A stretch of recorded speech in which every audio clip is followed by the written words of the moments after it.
Isa nga sa mga power couple na pinag-usapan sa ABS-CBN Ball 2025 ay ang pagdating ni Coco Martin at ang kapareha nitong si Julia Montes, sakay ng kanilang Tesla Cybertruck na kung saan todo alalay si Coco Martin kay Julia sa pagbaba nito sa sasakyan. Talaga nga namang mapapalingon ka sa kasuotan nila si Coco Martin na naka-black tuxedo at may pa-shades pa.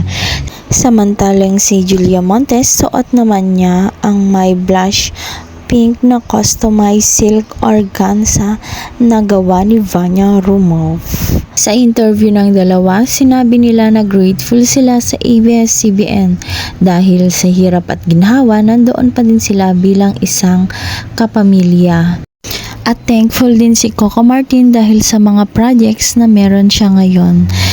Nagtataka ba kayo kung bakit siya naka-shades? Sinabi nito na naka-shade siya dahil mahiyain siya kapag maraming kamera at mga tao sa event.